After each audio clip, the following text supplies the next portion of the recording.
this is important for any inflatable that you carry this with you.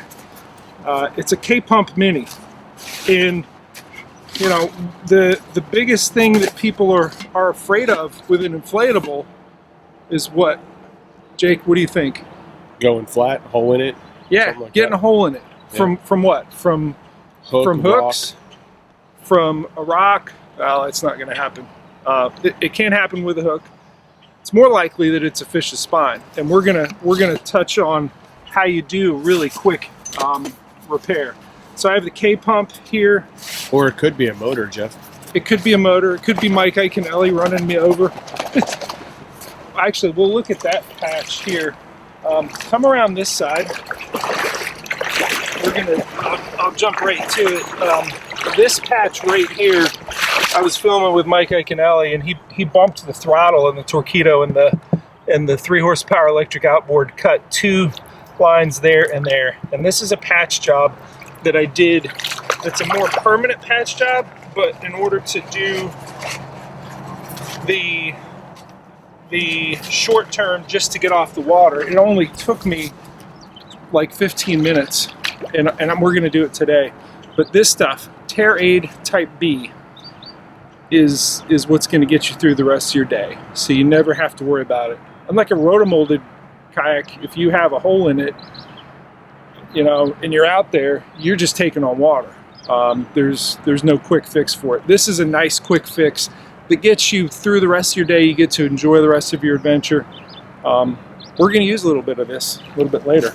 We're going to poke a hole in this, and I'll show you how quick it is to repair it. But you got to have this stuff with you. So the more permanent fix is, you know, you get some of the material, and I'll do that at the end of the video once I get home. You sand. This is just a sanding block. Yeah, you sand it, you get the Aqua Seal on there, and you deflate it, you slap it on there, and you know, you let it sit for a day, and then it's a very good permanent fix. All right, you got that crankbait tied on there. You think you can poke a hole in this boat? I'm gonna try. All right, give it hell.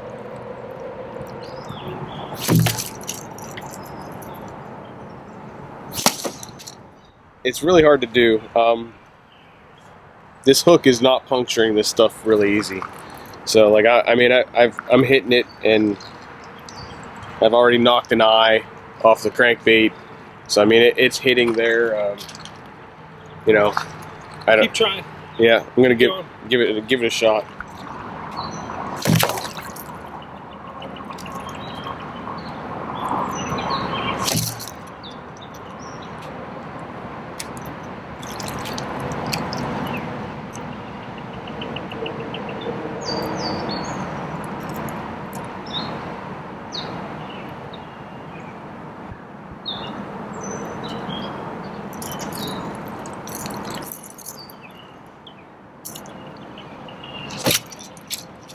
I tell you what, man, you seem to be struggling. Let's just grab a pair of pliers, grab that hook, and just point blank, just put a hole in it, because you're not getting it done by swinging it. And I kind of figured that would be the case, because I've set. So you set me up for failure. I totally did. So you know, I've set the hook on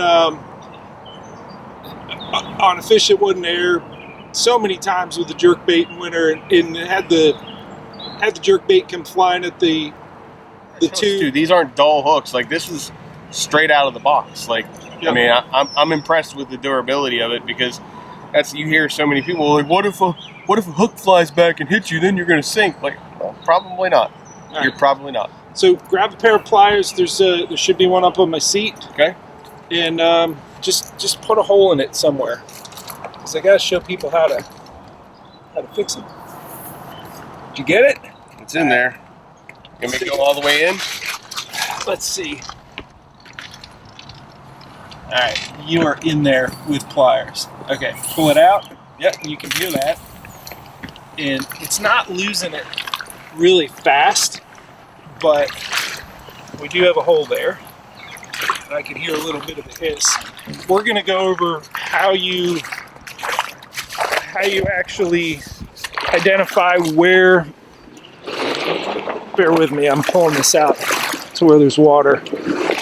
If you knew that there was a leak and you didn't know specifically where's your hole, man? Do you remember? I'm just throwing some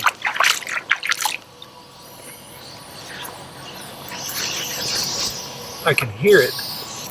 That's it. Okay. Usually you do this with soapy water, but it's. I think if it had a way to, There it is. you know what I mean? Cool. Do that again. So you take your hand, you cup it, you pull it up over, and you can see where it bubbles there. Cool. All right. I'm gonna fix it. It's right there, and I'll hand you the camera, and I want you to time me. All right, we're gonna time how long it takes me to use the tear aid to repair this hole. Ready, set, go. All right, so I got that spot. I'm just gonna dry it a little bit. I can see where it is, and I know that I need a patch. It's only maybe about that big. We'll open this up. I've already used some of this, so come right up here. I got a pair of scissors. I'm gonna cut a little patch. It's big enough to just cover it.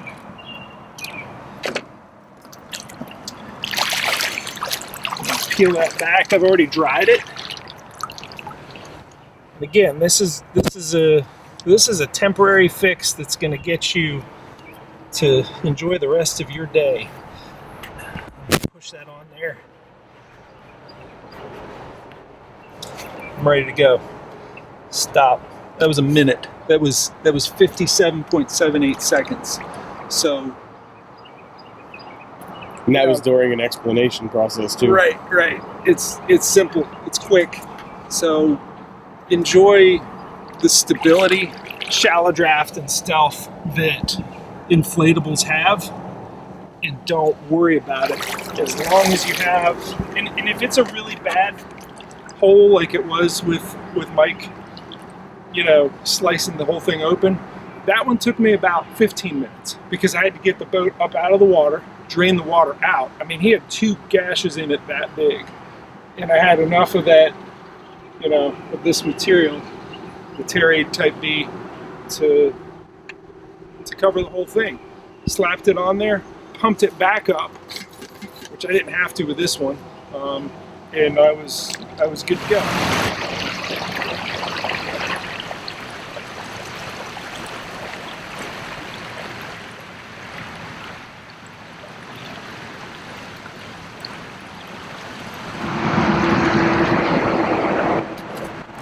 Oh, that's a good fish.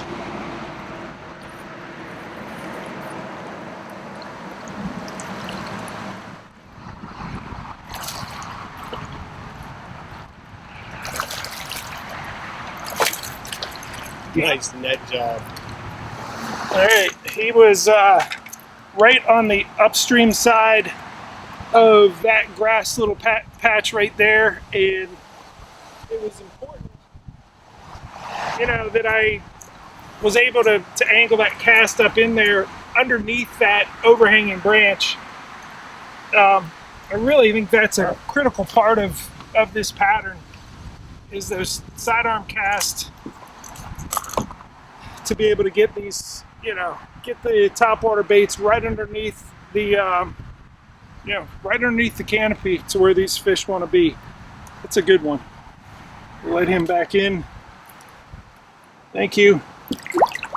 All right, so it's the day after our trip, and it's time to do a more permanent patch. First thing we're gonna do is just peel off the tear aid. Tear aid type B is appropriate for this, but it's a temporary fix. So we're gonna pull that off. I'll throw that away in a moment. And I've actually opened the valve, and we're gonna let all the pressure out of that. And I really want all of it out. I mean, really just, you know, you don't want any air trying to escape. I'll hold that down until it's really goes concave. And, you know, we will be using the Aqua Seal. I'll put that aside. And I got a little patch of the material. I'm going to cut that to fit over where, let's see, I've lost my hole already, but I'll find it here in a second. And we'll just sand that area. I can see where it was. That's it right there. So I should also dry it, but we're going to sand it. I'll get a paper towel and dry it here in a minute. I'm going to sand it in different directions. Really just roughs it up. And I'm going to do the same thing once I cut this. I will sand the backside, and then I'll apply the Aqua Seal. But let me go get some paper towels and get a dry surface. So there's our hole, and I got the Aqua Seal tube here. I'm going to open that up. It might be easier said than done. It's got some residual fluid on there. I got to get pliers to get that off. After the sanding and the cleaning of all the surfaces is done and it's dried, that's the hole right there. I like it concave because it kind of holds the Aqua Seal, and I'm going to drizzle this on there and I'll spread it around, and I'll just smear that around about the size of my patch. What's important here is that there's no pressure of this inflatable coming out. There's no, there's no air trying to escape. You get a little bit more on this side, and you want the hole to be somewhere right in the middle of where your patch is. Just spread it out, and we'll slap it on here in a minute. I've also done this with HH66, which is the material that I use to put the Yak Attack switch pads on, and I've not had as much success with leak patching with HH66 as I have with the Aqua Seal. The Aqua Seal is really the best for this particular job. Okay, now that we have that flat area completely coated, we're gonna push down on that. I'll work all of the air bubbles from the center outward, and then I'll put another bead of Aqua Seal all the way around the edge just to make sure that it's good and happy. And that's it. And it'll take a little while for this to set up, but then I'm done. Then I got a fully functioning inflatable kayak again after about, I don't know, 24 hours, maybe 36 hours of curing. That's it.